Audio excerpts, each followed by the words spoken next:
covering it. It's a summit that's going to take place for the next 4 days.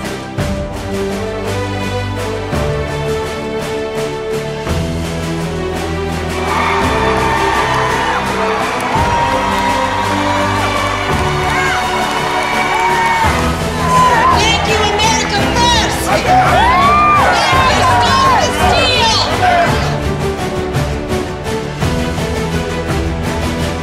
With my sister Elizabeth Atkinson, we are at the turning point.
سماوية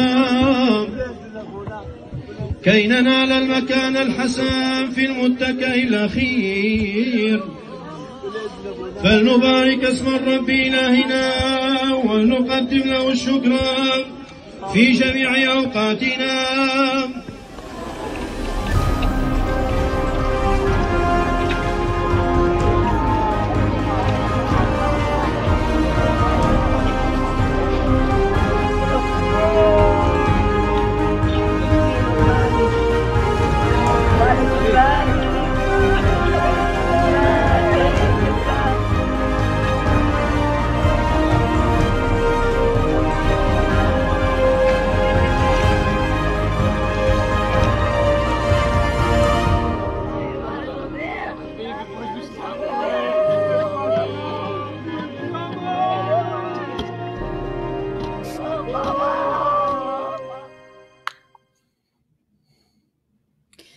Shlama, shalom, and salam to one and all. I hope everyone is doing well as you are watching these gruesome scenes, this horrific video that you just watched of, and I'm sure many of you have been listening and have been reading.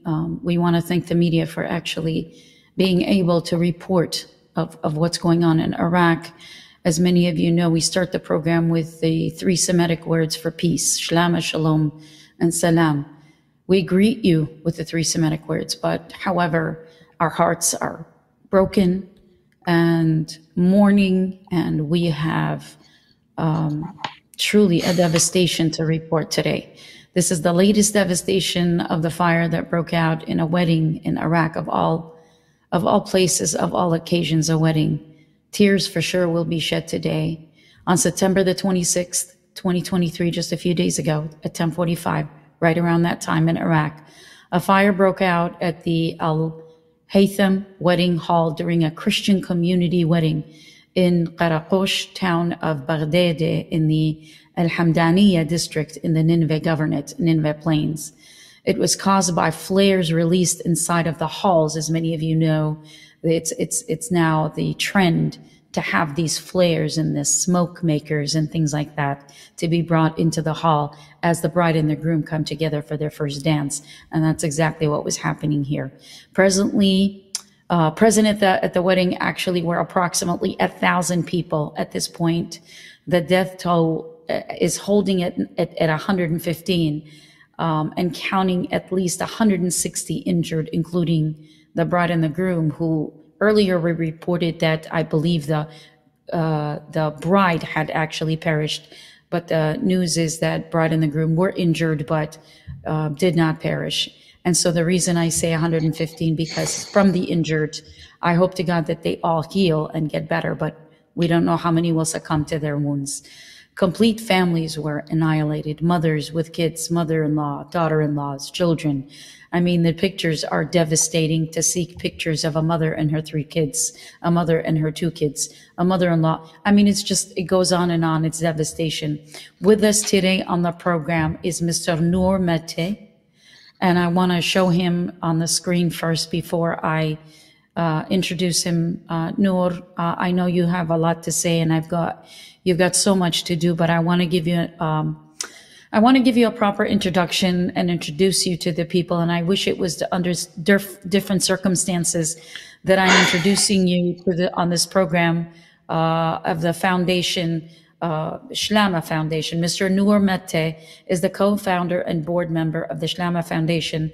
It's a non-governmental and non-profit organization based in Ankawa, Erbil, Iraq, that's in north of Iraq, established in Iraq with a mission to fund humanitarian aid and community projects that will promote the survival and prosperity of the Assyrians, Chaldean, Syriac people in their ancestral homeland. Shlama was created to connect the Assyrian, Chaldean, Syriac diaspora to our people in the homeland so that they can live quality lives and prosper. And he also says it is established so that we can save the endangered culture of the Christians of the Middle East. I wish it was under different circumstances, Noor, but thank you for being on the program. Welcome. Welcome, my brother.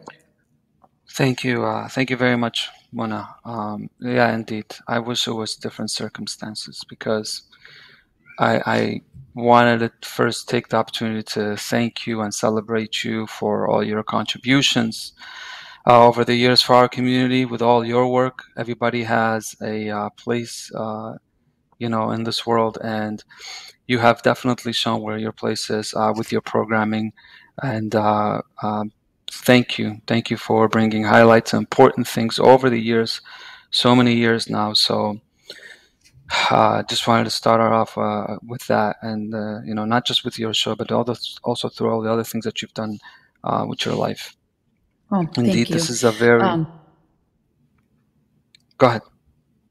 No, I was just going to say thank you. Praise to God. But, it's all glory to God. And you and I, when I say you and I mean Shlama Foundation actually started in the same year.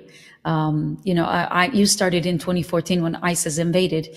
I started in 2015 as a result of the invasion of ISIS. It was so that we can raise our voice, and hence our program is called The Voice of Survivors. And you and I are survivors. I know that you're born in Ankawa, and you are based there, as is the foundation. And the reason why I say I wish we would be meeting under different circumstances is because you were sharing how many projects that you have. You were waiting to share with the people how many things that how many missions that you wanted to accomplish. But it just, this tragedy that just hit us once again, the Christians of the Middle East, the Assyrians, the Chaldeans, the Syriacs, once again stopped us in our tracks. And you find yourself changing gears so that you can send aid. And of course, through your organization that is throughout the world. And I want to thank you for all that you do. The fact that as a young man has given your life, and knowing that there is a lack in the world, to hear the voices of those that are struggling, of those that are perishing, of those that are being abandoned and really not heard. So thank you so much for all you do as well. Basimta, thank you. Thank you very much. It's definitely very difficult times, and we're going to try to once again, like you always do, try to pick up the pieces and move forward. Yeah, absolutely. I know that you're working hard with, you're currently in the US, but you travel back and forth.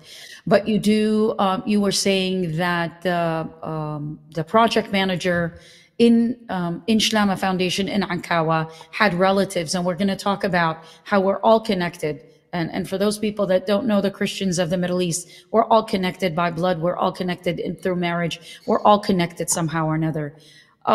You said earlier, Noor, that this was by far worse for the Christian Assyrians, Chaldean, and Syriacs than ISIS. Please explain and tell us what you meant about that.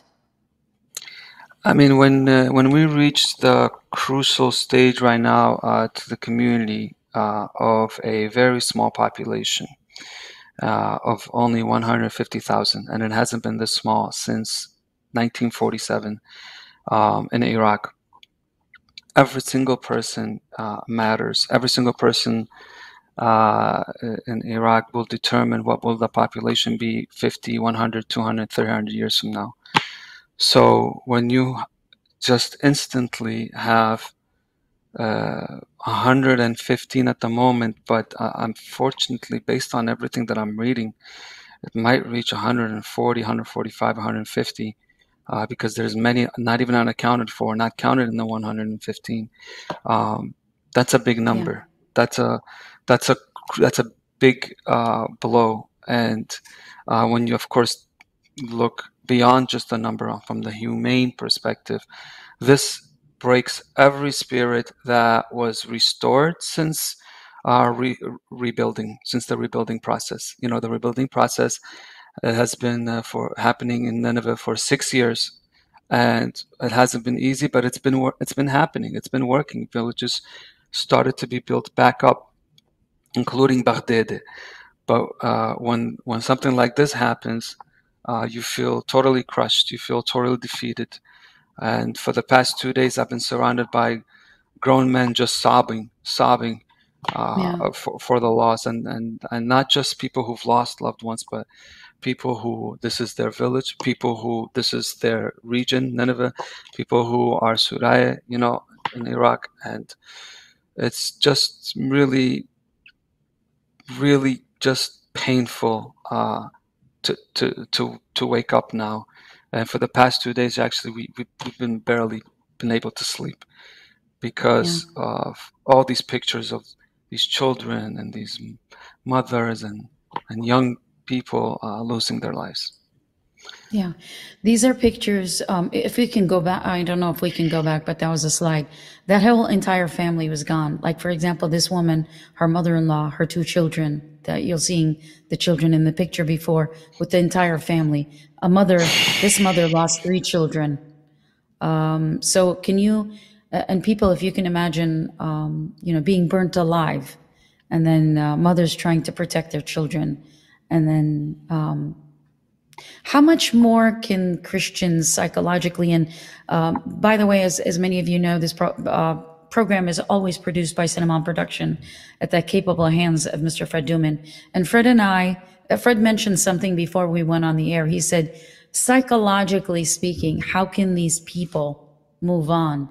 Because the Suraya, the Christians of the Middle East, have suffered so many genocides, so many struggles, so many persecutions. There's the family that I was talking about. How can we move forward from this, Noor? How can you see ourselves moving? To be honest with you, we haven't been able to think about that at the moment.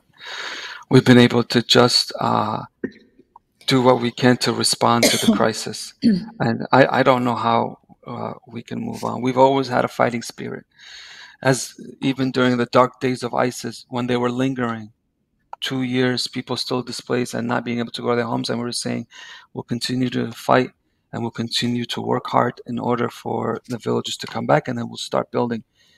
But when something like this happens just instantly, it just totally changes your mindset. So the only thing that we can do now is remember what we have proven ourselves previously overcoming, and using that using that to remind ourselves that we are strong, to build, to move, and to hold each other hand in hand, and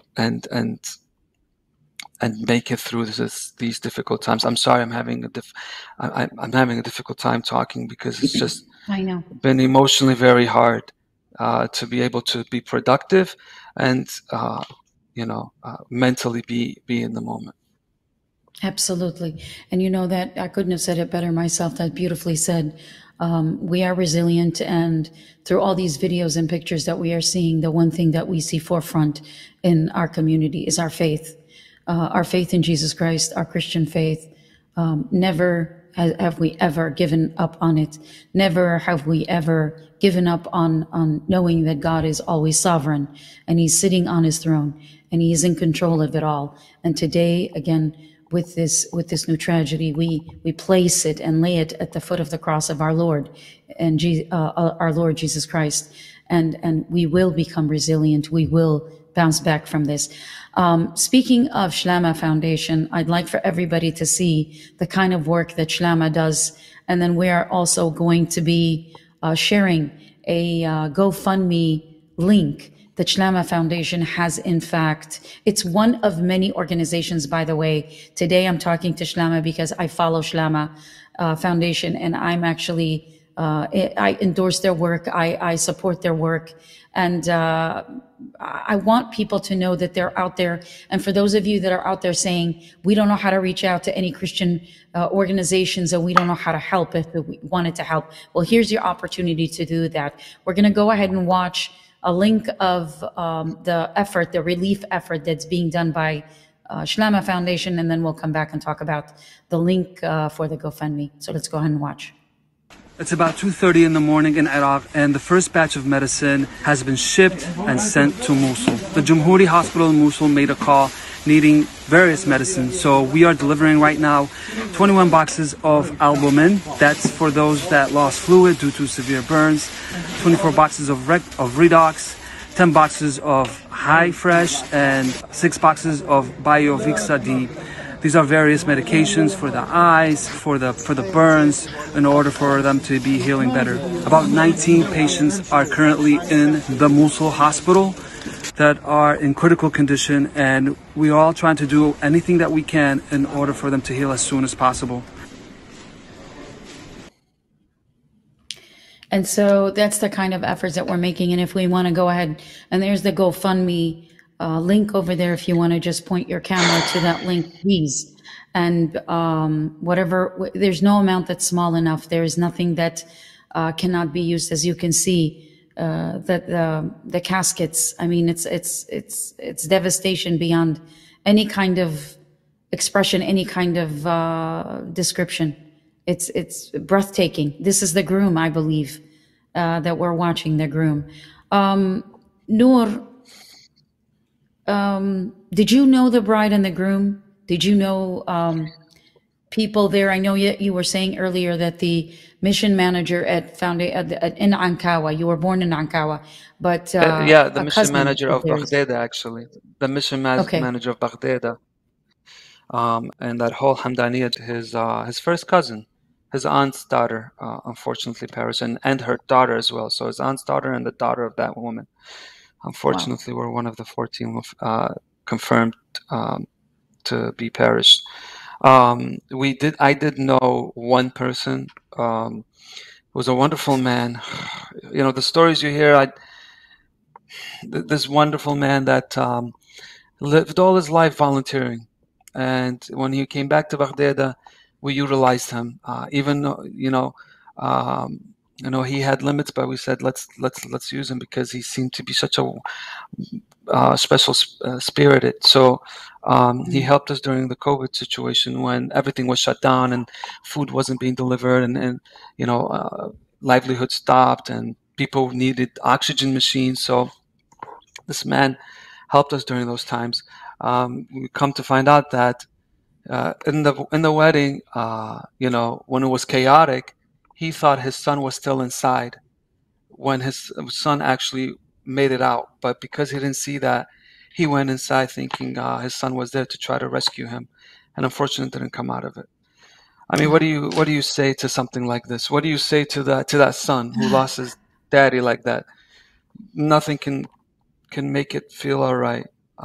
But yeah, with us, Shama Foundation, and our partners and our friends in different organizations such as Khuyada and Assyrian Aid Society, we're trying to do everything we can in order to make make things better. And I know we can't really do that much, and unfortunately for the people that lost people that lost family members, but the ones currently in the hospitals, we're trying to provide everything that's needed. And if you want me to talk about like what's been happening the past 2 days, I can begin now. Yeah, please do. Go right ahead. So, surprisingly, this got big media attention, from BBC to New York Times to CNN, everywhere, front page, every radio, every local TV channel. So because of this, it has led to, organizations like Shlama and the Syrian Society for the first time get such a large amount of donations for these people. When I tell you during ISIS, if you remember how big that was, a whole terror group taking a chunk of a country and 120,000 people being homeless. We never got that much money when this was happening. But because this one got so much attention, because it's not normal for so many people to die instantly, it led to us receive donations. But of course, we're still open to receive as much as possible. But because of that attention, the Iraqi government and local authorities felt like they had to step up. And they did step up. They did start providing lots of things that's needed in order for the burned victims to be getting the right treatment. There are a few things that are missing, and when we hear about that, when the government is not providing that, right away, Shlama with Riyada and also AAS, of course, is providing that assistance. And we're always on the lookout whenever there's an opportunity for us to intervene. And of course, with the funerals, we can't really do anything except, we're just distributing boxes of water and other needs that the funeral, the funerals need, and try to, play as much of a role as possible.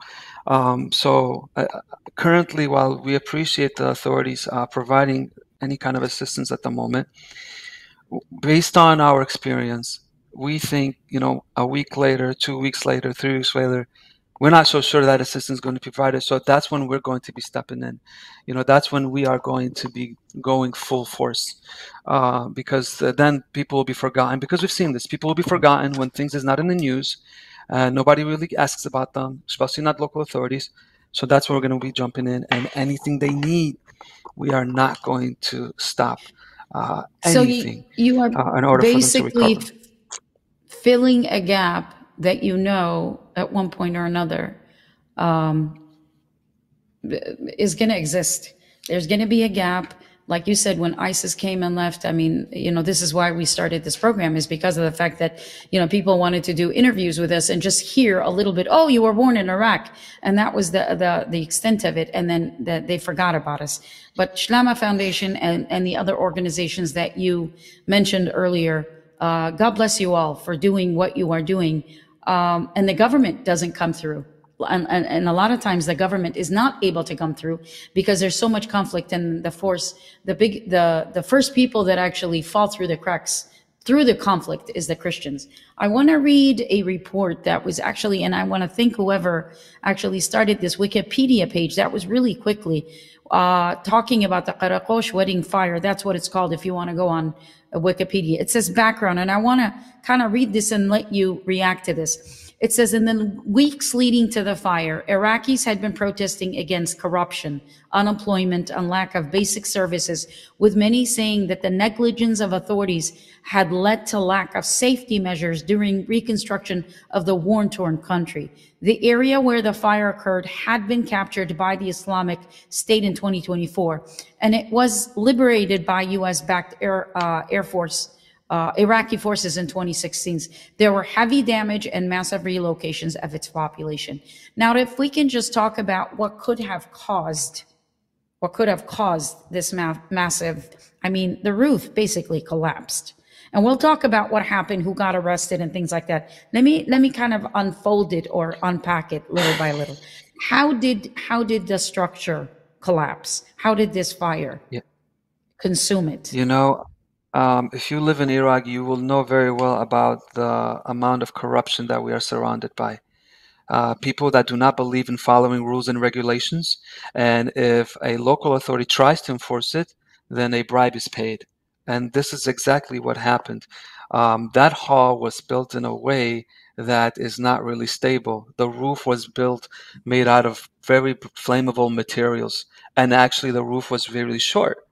So when you have these things, and then you're playing with fire by turning on celebratory fireworks, you can put people's life in danger in a second. And if you look at the video that was released, and I don't recommend people to watch it, but if you do watch, you notice that it turned into chaos in as fast as 6 seconds. In 6 seconds, Wow. people's life became in danger, and people became stuck. So unfortunately, because of governmental authorities not enforcing the rules and regulations for safety, it led to this.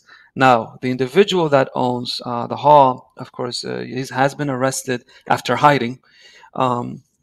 And we'll see what happens to him, and we expect the full force of the law being put on this individual. But based on everything that we know, this is a very shady individual who has done deals with shady people within the ruling authorities. So Wow. that tells you right there, what you need to know in terms of how it led to this situation. I'm going to also read what the report is saying about the investigation. It says Prime Minister Mohammed Shia al-Sudani said that an investigative committee would be established, ordered all relevant authorities to intensify building inspections and verification of safety procedures. 14 people have been arrested, as you just said, arrested in connection with the fire. And Interior Minister Abdel Amir al-Shamari stated that the results of the investigation should be released shortly after the fire. Authorities attributed the spread of the fire to the wedding hall's exterior being covered with a highly flammable, low-cost type of sandwich panel cladding that was also blamed in the 2021 Baghdad hospital fire and was banned in the country. The spread was exacerbated by flammable building material and prefabricated panels, which were in violation of safety regulations. Due to the combustion of the composite panels, which contained plastic, the fire spread very quickly and released toxic gases. And as you just confirmed, my brother, that laws were broken, policies were not, and we have building laws and procedures here that when we compare them with how we build in America, as opposed to what's going on over there, it's a shame. And there was about 1,000 people attending this wedding. I think Fred has a video about the corruption of what's going on in Iraq. So let's go ahead and watch that real quick, and we'll come back and talk some more.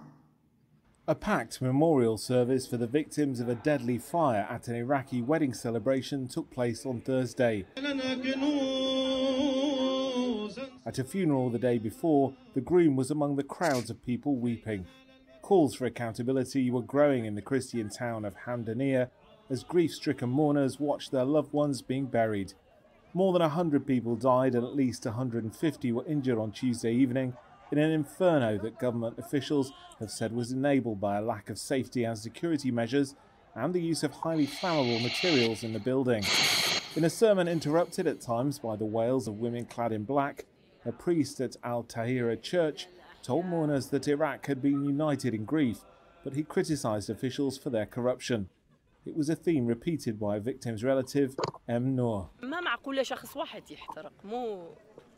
It is not okay for one person to get burned because of a lack of safety measures, let alone tens of people. Iraqi blood is spilled so easily.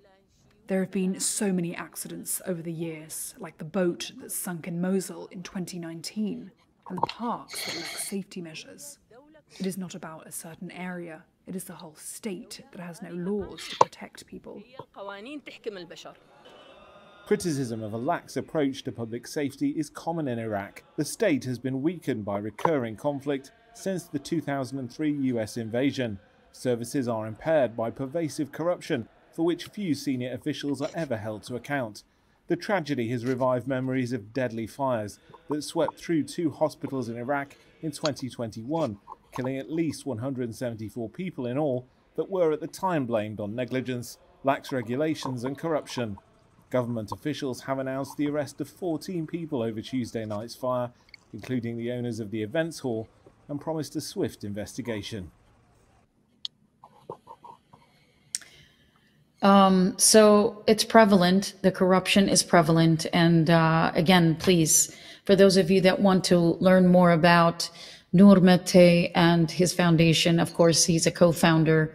He's got so many people working with him, and he's just one face of many that are working with Shlama organization. Please, there is the QR code where you can reach out to them. And if you have any questions, if you want to get involved, not only with this situation, but as you can see that they are on the forefronts. They are there because the world has abandoned the Christian community.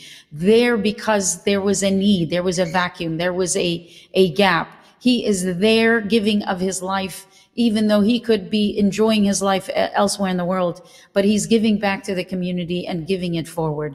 So bless your heart and bless you, Khwani Aziza, for all that you're doing. There's the website, and if we can show the GoFundMe as well for people to please donate, please donate. And you know what?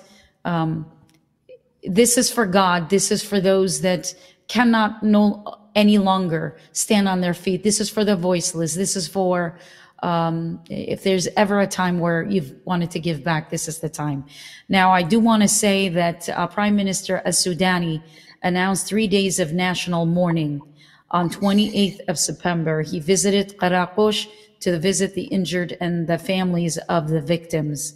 And I know that you were also announcing it. Tell me about the 3 days of mourning and what's going on with that. Yeah, well, it also meant, no work, like we're closed for 3 days. Everybody was staying home in that area in order to be able to mourn their lost loved ones. So all governmental institutes were closed, and it also, used all the governmental media outlets, such as the government TVs channels, to focus primarily in the suffering of Baghdad. I want to make this point, though. Now that we're getting so much attention for our town, I really hate how it's wrongly called Hamdaniya Arabic and Qarakosh. That's even actually a derogatory term that comes from the Ottoman times. It's Baghdad. Okay, the Surith word, the Syrian word is Baghdad. So let's get used to calling our town what it is. It's Baghdad. Even by the government rules, it's Baghdad. The district is Hamdaniya, but the town is Baghdad. Like I said again earlier, the government is stepping up right now. But as you know, Muna, burning treatment is years. Some of these people, a lot of them, 50%, 60%, 80% burned. While the local governments are providing the assistance right now, knowing how fragile and how uncertain the government is, we don't know if they're going to be able to provide the assistance these victims need, and all the expensive medication and possible surgeries abroad, specifically to Turkey or neighboring Jordan. That's going to take a lot of money, and I'm not sure if the government is going to provide that. And that's when we're going to be ready when that happens. So we're waiting to see how the government continues to handle the situation.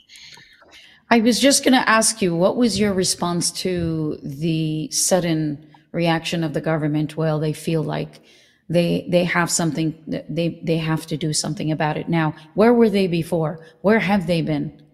Both on the north side, the KRG and the central government.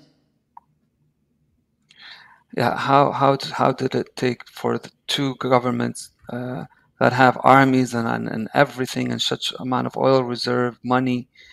How did it take you 2.5 years to liberate Nineveh Plains? 2.5 years. We will never forget that. So we're not surprised about the lack of services or the lack of protection given to the indigenous population of Iraq and other minorities. We are used to this. So that's why Shlama was created, and that's why Shlama will continue to stay active in order for our nation's suffering to be as least as possible.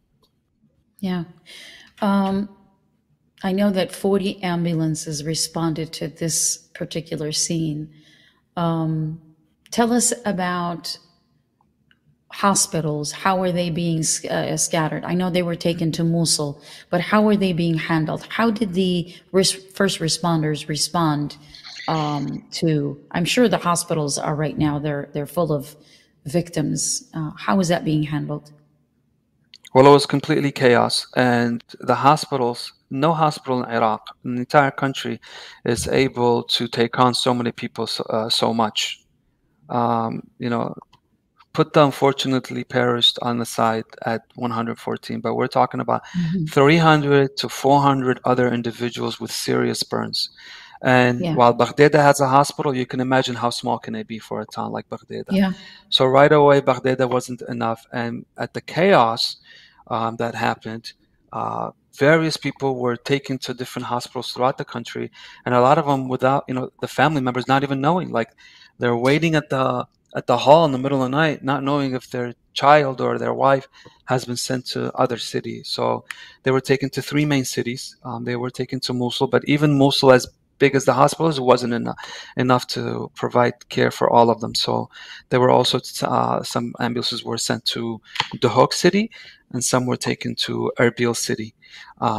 And between those four areas, Baghdad, Mosul, Duhok, and Erbil, they were able to find enough beds and enough staff for them to be, and medication for them to be taking care of these people.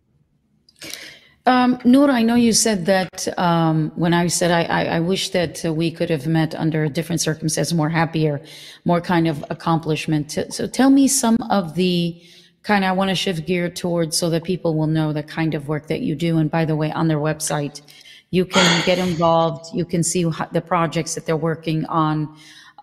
You can see, I'm just going to read a little bit of that history mission from your website. It says, after the advancement of ISIS in 2014, most of Nineveh was emptied of the Assyrian, Chaldean, Syriac people for the first time in thousands of years. 12,970 homes, 363 churches, and 140 public properties were destroyed. Today, most families who remained in the country have moved back to their villages. We are fully committed to supporting these families and rebuilding their lives. One of the greatest values in partnership with churches and other nonprofits, we believe that together we can achieve more. We must all band together for greater impact in the long run. This is why you need to, ladies and gentlemen, this is why you need to partner with organizations that are on the ground with like Mama Foundation, because of the fact that they not only are eyes, but they are the feet and the hands, and they can get to the need. And the need isn't just from, as my brother just mentioned about the name Karakosh, which was given by the Ottomans. Many of you remember what was called the Armenian genocide, but the Christians in Turkey also suffered. There was the Surai, as we call them, the Assyrians, the Chaldeans, the Syriacs that suffered as well. So the ongoing persecution is there. So if you're not able to reach out yourself and help, Shlama Foundation is one of those foundations. Now you know. You cannot say I don't know. Now you know that there is organizations such as the Assyrian Aid Society, Shlama Foundation, and there was Bet Nahran Foundation as well. Yeah, there's various organizations, and we appreciate all of them. And with social media being used for good, it's being led to all these different organizations being able to reach different communities throughout the world in order for us to get the assistance we need in order to help our people. I want to say something first, though. Yeah, go ahead, Mona. I was just going to ask you. You can tell me what you were going to say, but I wanted to ask you, if this tragedy had not happened, I want to get to what kind of project you were like on your desk that you were working on, so people can get a general idea of what you do on a daily basis. But go ahead and finish your thought. Yeah. Well, first, couple things, just to be clear. I am a volunteer, and everybody in Islam is volunteer. This is not my job. This is something I do after work. I have a normal job like everybody else. So we do this because we're passionate about helping our people. The second thing I want everybody to understand is that every single dollar that's being raised in the name of the Baghdadi fire through that GoFundMe link that Shlama has, every single dollar will only be used 100% for the victims of the Baghdadi fire. We are not going to be taking these funds and using them for anything else, even though we have so many needs in all these other different villages of our people, and other things that we would love to do. We raise these funds in the name of these people, unfortunately, in this tragic way, and one way or the other, they will receive every single percent of it, 100%. Shlama, of course, the reason why we have a good reputation, the reason why we're known is because of our system that we've been doing for 9 years, which is every single dollar we spent, we have a receipt, we take a picture of that receipt, and we put it on our website for the entire world to see with its translation so that you know exactly every single dollar being used genuinely for different projects. But, yeah, it's been, before this happened, we were feeling good, we were feeling great. We put ISIS and we were building on momentum year after year. We're building amazing. We built an entire soccer league for young kids for them to be able to interact with each other because social life anymore like it used to. So we're working on various things like trying to rebuild some community halls so that the communities are able to bring back their activities that they used to have before ISIS. Now during the school year, I've been working on organizing the transportation of university students from Nineveh Plains to Mosul universities, from Nineveh Plains to Erbil universities so that they can have their Syriac studies done, paying for the dorms for the kids that come from really far places down to Erbil from really far villages so that they can go to the school comfortably and their parents not worry about all these different expenses that come with their higher education. And also with elementary school and the high school, it's become a staple for us to be there and provide the books that the government is not able to provide every year. So, for example, there's 200 students and the government provides only 20 books. So the teachers are running around asking for people like us, hey, can you please pay for us to make copies of these books so that every single kid can have at least a copy of the book? And we've been blessed by having support from around the world in order for us to be doing these kind of things. When it comes to school, we also are excited about providing other kind of aid. Like for example, like I said, the government builds a school and it doesn't fund it after. No cleaning products, no nothing for them to have good maintenance throughout the year, and we're ready to provide that for the school in Batnaya, for example. So we're going to continue to do this, but it's so hard to implement things that we had in mind, and yet all our thoughts and attention is with the victims of Baghdadi. We just I mean, you could look through our Facebook, Instagram. I mean, we're always busy. We're never sitting. We just finished an irrigational canal for Komane so that every single household can grow their own crops. They were doing that already, but now they'll be able to grow more so that they don't have to buy. And that leads to them not being forced to spend money out of their pockets. We try to be as unique as possible in getting the aid to be delivered in accordance to the different scenarios that we have with our people. The spirit is there, but it's broken. But we're going to try to fix it back up and continue because, like I said, we were in a good situation before this happened. We were in a groove, and we hope we can get back to it soon. And you will, because we are resilient.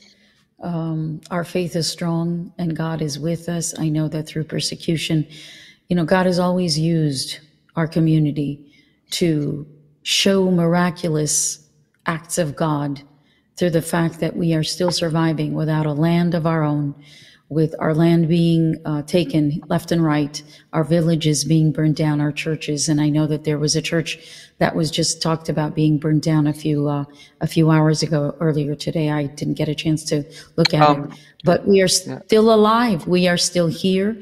And so with every struggle, we become stronger in God's name. Go ahead. I was just going to say that other fire that you just heard, it was a church-owned complex. So not the church exactly in Bahshiqa. It's a complex that the church runs its kindergarten in and its other social activities, women's support groups. But thankfully, because that one is, done the right way with the proper safety procedures there, that the church makes sure the fire was controlled quickly so that the civil defense comes and turned it off. So thank God. And I got off the phone today from the priest, the abuna of the church. He's like, we took care of it, and thank God we didn't have no major loss. Like the complex was saved. Not only everybody was saved, but the complex was saved too. Thank God. We thank our Lord. We do have one more video before we let you go. We want to watch it. Want to come back and get your final thoughts on the other end. So let's go ahead and watch this video.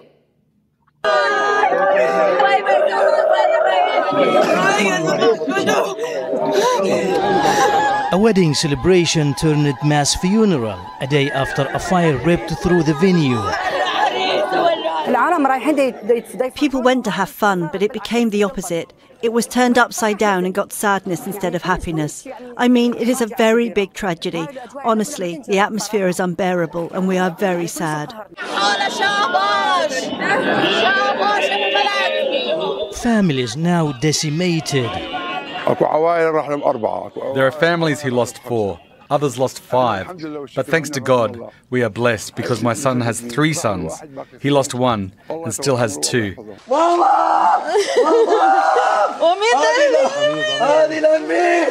Many spent hours searching for their loved ones.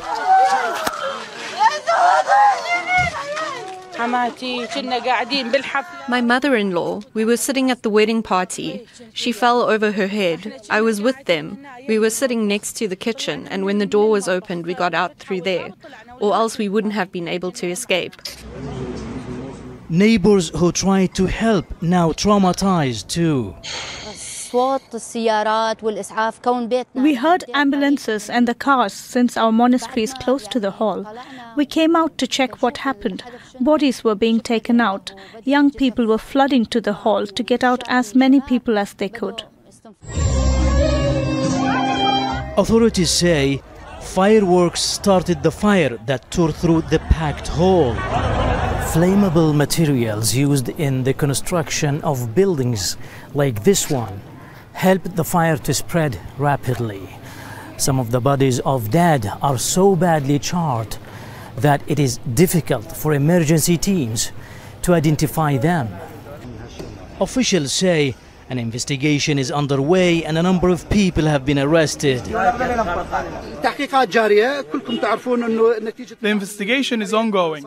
You all know the reason of the fire was the setting off of fires inside the hall. The use of fireworks in an unusual way. And as you know, fireworks are not permitted outside of the hall, let alone using them inside. Deadly fires are frequent in Iraq. But people here say until serious action is taken to ensure safety and accountability, tragedies like this will happen again. Mahmoud Abdul Wahid, Al Jazeera, in Hamdaniya, northern Iraq. And so it's now the wedding house. They shouldn't have been using the fireworks. They shouldn't have been using the flares or what have you. So, I mean, they have to blame somebody. The blame game is going around.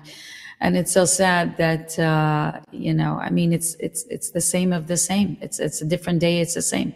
And this is why we wanted to show these videos as graphic as they are. And yes, we apologize for showing you such graphic videos. And when you were saying don't look at them, no, I would say please do, because there's so many people in the world that will say never again.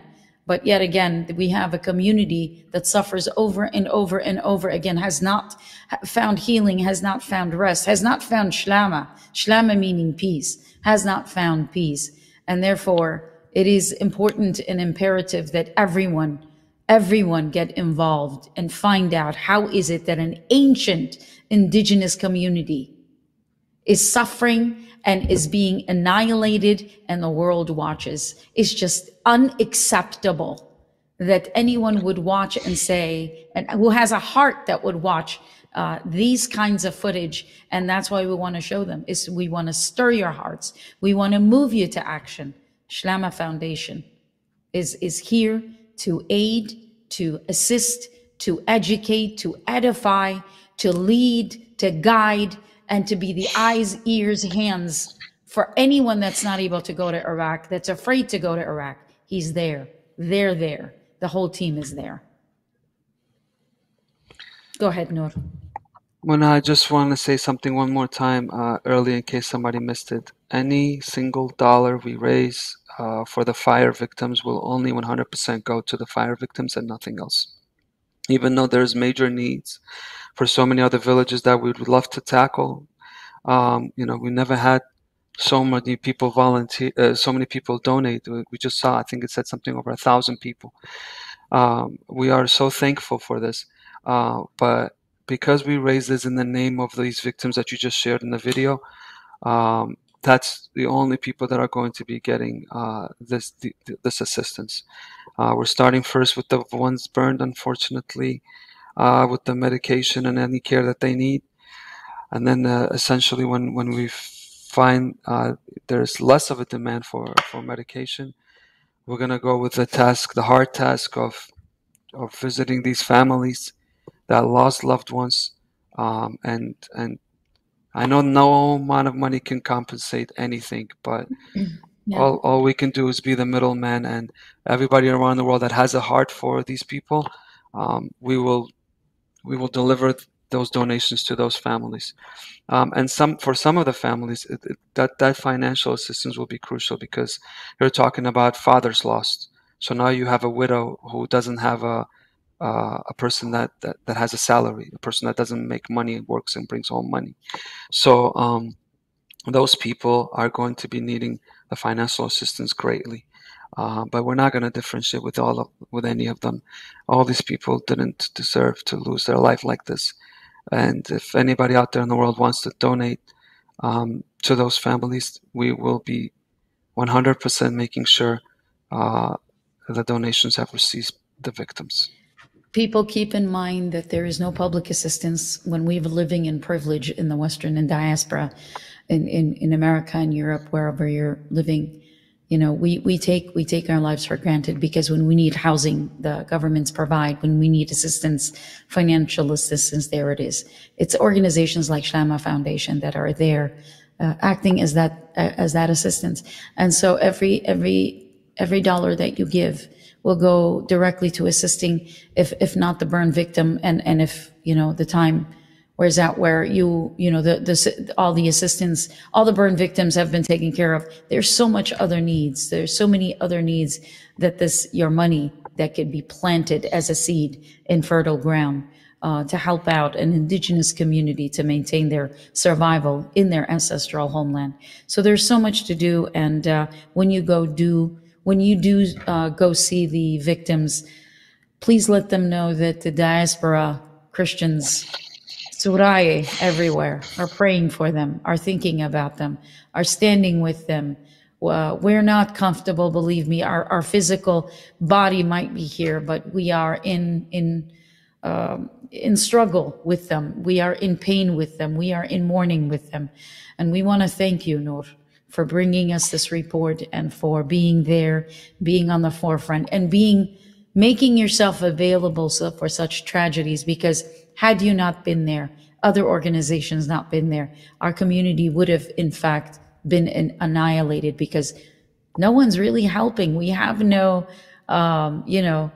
we have no community that make billions of dollars that come to us aid for it's us for us, and it's from us for us. And so there's no other way. And for my fellow Assyrians, Chaldeans, Syriac, please please look at these people. And I hope it moves your heart that you may donate to Shlama, to Assyrian East, whatever organization that's out there that you have confidence in. Please donate. And there is the GoFundMe program. Noor, I want to thank you, my brother. I don't know. I don't want to say thank you, because I know this is all for God. And I know because of your faith, you move forward. The faith moves you. You truly are a hero. I know you don't want to hear that, but you truly are a hero. Shlama Foundation and all of your partners are heroes, and everyone that's donating is coming through. So I want to thank you once again. I can't say more than I can just pray that God blesses you with good health, prosperity, and the vision to continue to move forward and to help the helpless. Thank you so much. Mona, thank you for amplifying voices like ours.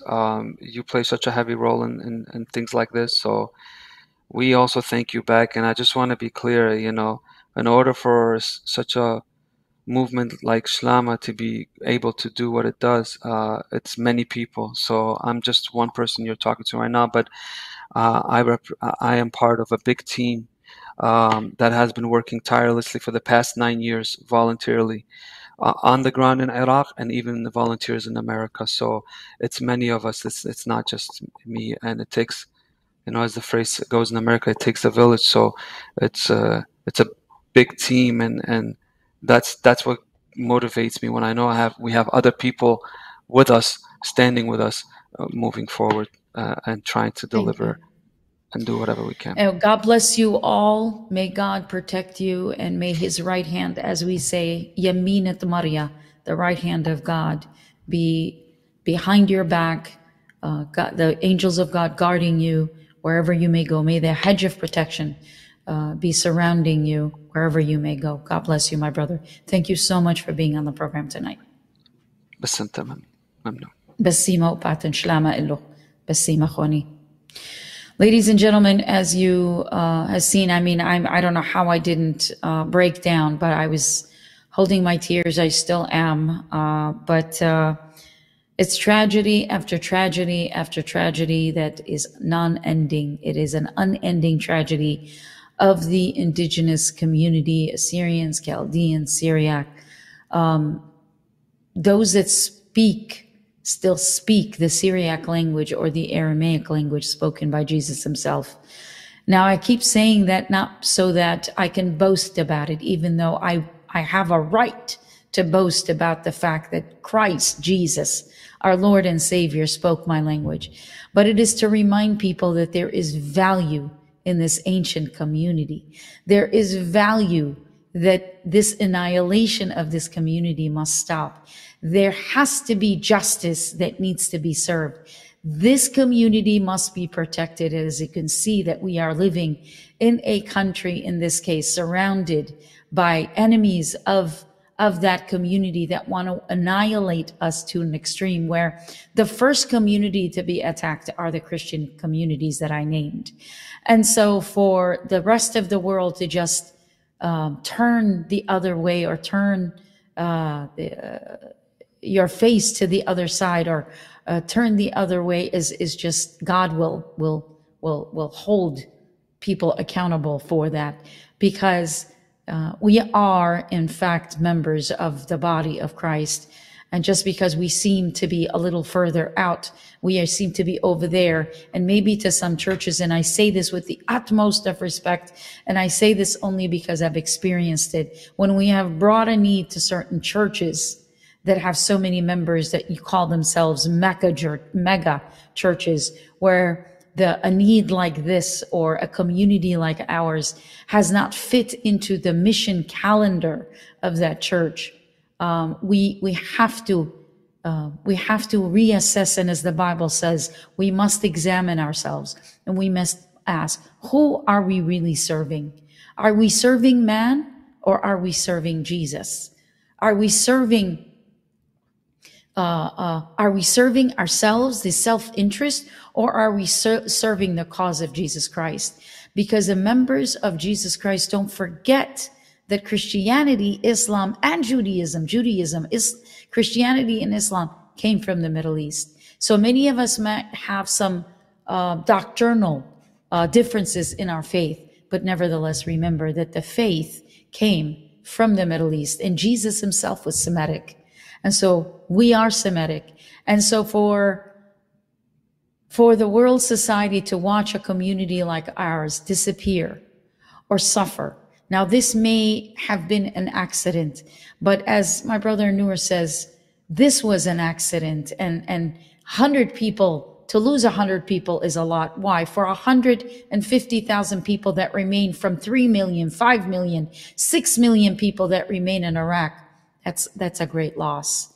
It's a great loss. Why? Because it will discourage people from staying. It will discourage people from saying, no one will help us. Because when someone that's burned has no one asking, what do you need? Or the aid is not coming or asking. And we want to thank the media, by the way, for spreading the word and reporting on it. But as Noor said earlier, why does it take a tragedy for the media to finally speak about what's going on in Iraq? How many people will follow through? And this is why this program was launched. And this is why many of the programs that you hear in English, but have immigrant hosts, are the reason why, because we don't want you to forget that we came from somewhere to America because of the liberties that we enjoy here. And organizations like Shlama Foundation is in fact there because of the fact that there is a vacancy, there is a vacuum, there is in fact a need that is not being fulfilled. And so if I don't fulfill it and you don't fulfill it, who will? An entire nation can disappear in our time, in this generation. What a shame would that be? So that when you read your Bible and you read about the Assyrians, the Chaldeans, where Abraham came from, where you hear about the Syriacs, the language itself, that entire nation disappeared because the world refused to acknowledge their existence and to acknowledge the fact that they needed help. So I hope that this program moves you. I hope that this program stirs your heart to move you. There is the GoFundMe link. Point your camera at it. And for those of you that want to continue to help, continue to share this program. Continue to share the contents of this program so that many people that may be watching it on a rerun or on the rebroadcast that we're going to be sharing, please do so by sharing. It will be rebroadcast. It is going live on Mona K Show, Facebook Live. It will also be shared again on Twitter, on Instagram, as well as YouTube. But we would appreciate if you can follow us on Rumble, on YouTube, if you can like, if you can share, if you can follow, if you can subscribe to everywhere. And it's all at Mona K Show. And we would appreciate it. Thank you so much for tuning in today. I know it was a very solemn program today, but it was very needed. And this is what we're here for. And we will not forget our cause and our purpose and our mission to be the voice to the voiceless. Thank you very much for watching. Shlama.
are very honored to be here. We're going to be covering it. It's a summit that's going to take place for the next 4 days.